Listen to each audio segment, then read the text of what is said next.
Hi friends, I have another craft for you today. Today we are going to make a wooden family. Isn't that cute? I've seen these all over the place. There are so many variations that we can do. This is the one I chose. I just love it. It's so cute. So I'm going to show you how to do it, and then you can put your own spin on things, okay?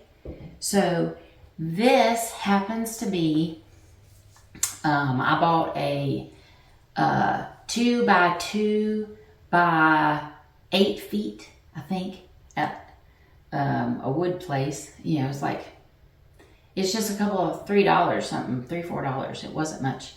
So, but you can buy the blocks already at a craft store, online or in person. So you can do that. But if you have some spare wood around, or you know a guy or girl who likes to work with wood. So these are 2 by 2s that I've cut into. A friend of mine did it actually. And he cut them in 1/4 inch increments. So super cute. We're gonna make a little family here. And then these I got off of Amazon, but you can get them at a craft store. These, to fit mine, is 1 1/4 inch. That's what I chose to use, 1 1/4 inch. I used antique wax for my wood, so I'll show you how I did that. I used hot glue to attach to my heads, and then this is 3-ply jute, 3-ply jute, and a cute little heart. But you have options. I have seen little signs that says, like, my last name's Huff, so it would say the Huffs or whatever. Here's a cute heart. We could have laid sideways and said the Huff family or something like that. Here's a little tiny heart. All these little craft stores have these things. I actually had them in my stash, but you can get them at a craft store. They're just everywhere. So you could put a ribbon around it. You can put bows around it. I've seen them in different colors, like say the girls in your family is one color and the guys are a different color. Or I've seen where the parent or parents is one color and then everybody else in the family is another color.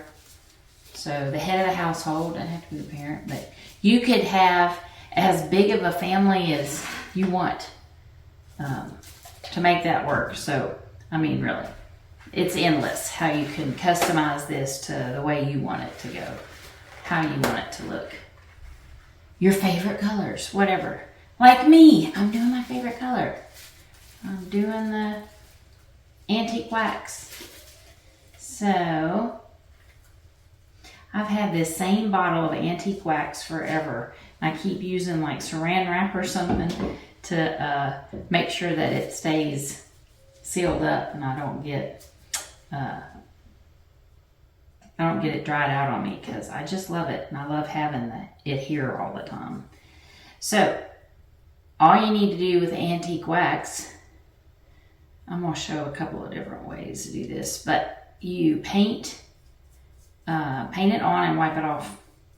So another way you could do it is not with a paintbrush. You could use baby wipes are really good for this, or a paper towel. I guess the baby wipe is good because it's a little damp and it's not soaking in all of the antique wax. But I just put it on and then take it off. So that's how we're going to be able to use this today in the video, is because I'm going to paint it on there and then I'm going to wipe it right back off.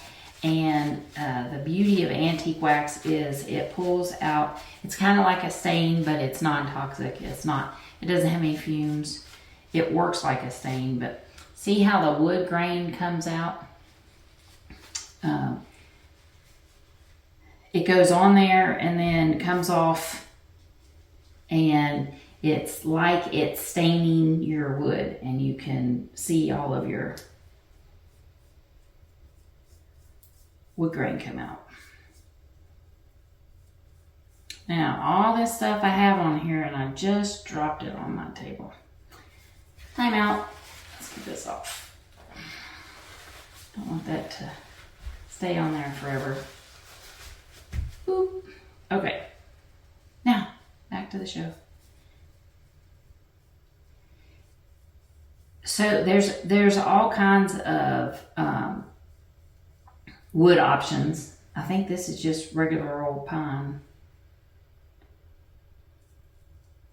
But a friend of mine had some spare wood. It's just a hair thinner than this. I mean, I don't even know if they call it 1.5. I mean, I don't know. It's just a hair smaller than this. And it's got a real pretty color all by itself. So, I don't know. I'm going to bring it to the center and let my friends paint with it. So I don't know what they'll end up doing. But I'll try to get a picture of all of it together. But look how it pulls out the wood grain. I'm just going to do these and let it dries super fast. But I'm going to let them dry a little bit. Then I'm going to flip and do the bottom.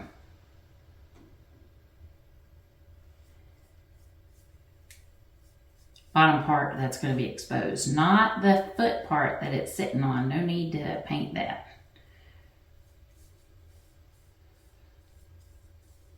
And who doesn't like to paint? This is so fun. And you're probably like, why is she wearing gloves? Because I'm trying to rush this process a little bit for the video. But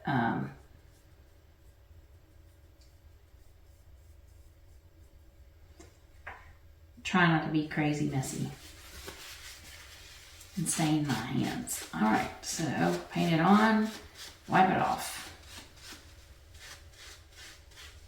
And I've talked about a technique that I've not actually tried. I've seen so many people do it though, where they paint, they would paint with probably paint and not the antique wax, but they paint it dark, right? And then they dry it. They take their their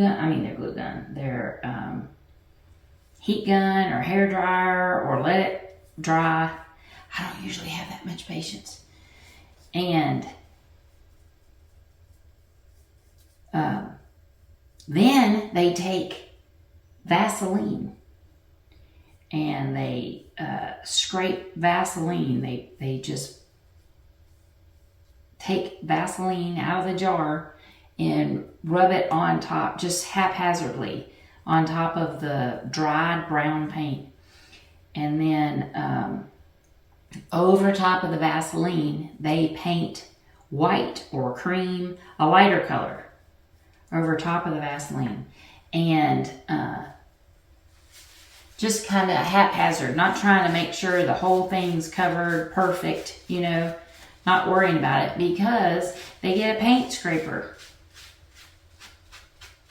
They get a paint scraper and scrape off, and where the Vaseline was, it slides off. You're scraping all of it so there's no more Vaseline on there.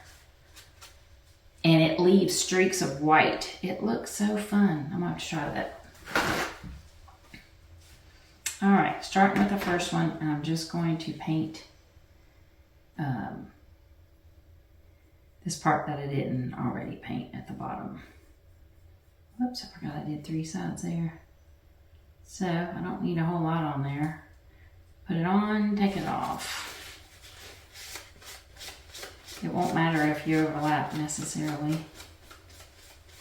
because you just take it straight back off.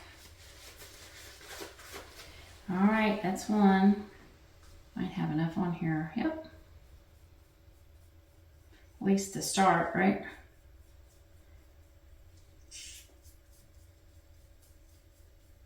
I like the different sizes of these. Like I said, my friend cut it and it's in, you know, they're just different sizes. But you can get them all the same size. And you can buy some that are, some of the wood things that are tubes. They're like smooth on the sides, not squared. I don't know what size you'd say that was, but You can do whatever you want. Oh, I've also seen them that aren't so thick. They are like flat. They're flat. They would be only like 1/4 of an inch thick and then wider. So it's almost like it's not 3D. It is 3D, but isn't that interesting? It's not a full block. It's a flat block. So whatever your preference is.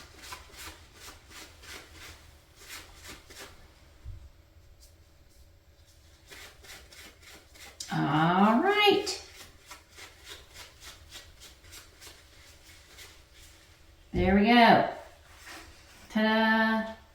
Let me shut this back up so we don't make too much of a mess. Knowing me, I'd get all excited and whack this thing off my table. All right, so I want to just get another paper towel and just make sure I got it dry for us to handle. We might have a little smidge of something somewhere that I'm not seeing. And I do, because it's on my paper towel. So, just wiping these off since I can. But if it's paint, you're not going to be able to do that. You're going to need to wait or use a hairdryer or a heat gun to dry them off. All right, we're done with that. Let's get rid of these gloves. And let's get some heads on these things. So, get my mess out of the way. So the first thing I'm going to do is figure out which is the front. So let's see. I like the ones that show a lot of wood grain. I think I like this one. So I'm going to use that side. Just pick, ooh, that one's unique. Going to use that. Yep, going to use that. And going to use that. Okay, mine are all unique. It's interesting that just one side is like jumping out like that, isn't it? Then I'm going to put them in a size order that I want, similar to this. And then, I don't need this paper towel. Then I'm going to glue them together. So, all you need to do is glue one side, right? But here's the trick. You take the shortest piece of wood that you're going to glue two together, right? You take the shortest one, and that's the guide for how much glue you put on. Don't take the biggest one and hope for the best. Take your shortest one. So my one on the end here is shorter than the next one over. So I just put a bead of glue down the shorter of the pieces of wood. I have it laying on the table so that it'll be straight. And then, see? Hold it for a second. So now this is my next shortest one. So it's the one that's going to get the glue on it. So I don't have some glue left over squirting out. And now I'm going to put those together and hold it a second. Letting the table be my guide to make it, flush. Make everything flush. So this mom's about the same size as the dad. Not too different. And now this guy's definitely the shortest one. So he gets a bead of glue. And he comes, or she, it comes over here on the side. We're going to hold them together and wait till you see all of these together. So pretty.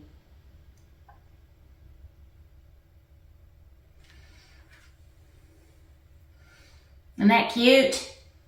That's so cute. All right, now I'm going to put the heads on.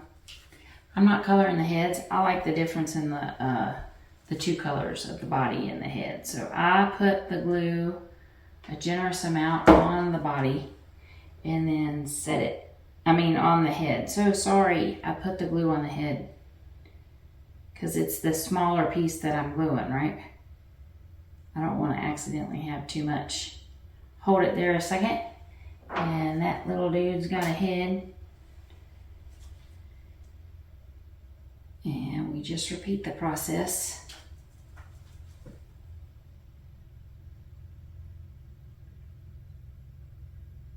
Hold it there a second. See my people coming together? There's another one.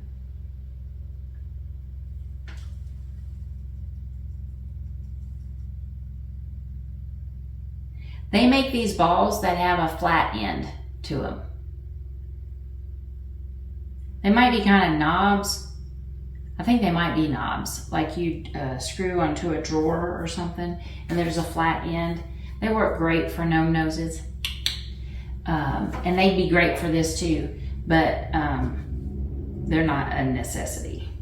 So whatever you want to do, it doesn't matter. Whatever you can get your hands on.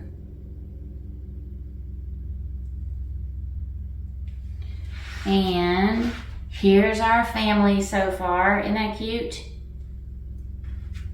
All right.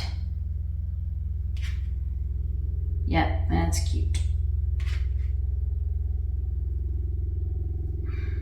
I don't want to rush it and have a head fall off or something. All right, now, like I said, since this is a bigger piece that we're working with, I'm going to use a thicker jute.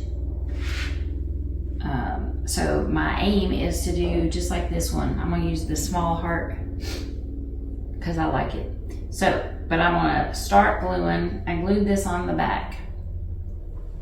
So I'm going to figure out which is the front so I don't get mixed up. And I'm going to glue this on the back. So I'm just putting somewhere here in the middle on one of my taller dudes in the middle. And set that down. Use my scissors to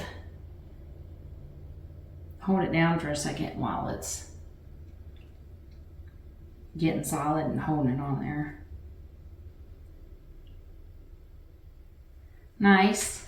And then I am going to just wrap around. So I'm going to start high and come down low. And then go low and come up high. And make a crisscross in the center of my people. Just like that. That's what the front's going to look like. The back doesn't look exactly that way. I'll show you the back. But then I'm going to glue this on where I glued the first one.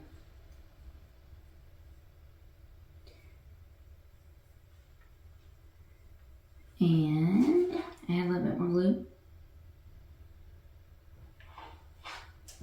Oops. Use my scissors to hold it down a second.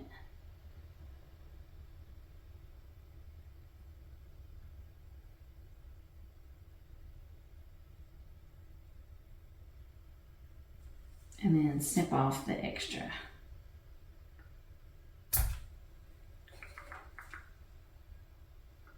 Not quite dry yet. All right, so what's it look like? Do we still look good? Yes, we still look good. So I have it up a little higher than this one. Do I? Yeah. Similar. And now I'm gonna glue the heart. Make sure that's dry enough. I'm not gonna glue it on my table here. I'm gonna use the little heart because I like it. And I am putting glue on the cross of jute and then setting my heart on there and holding it down.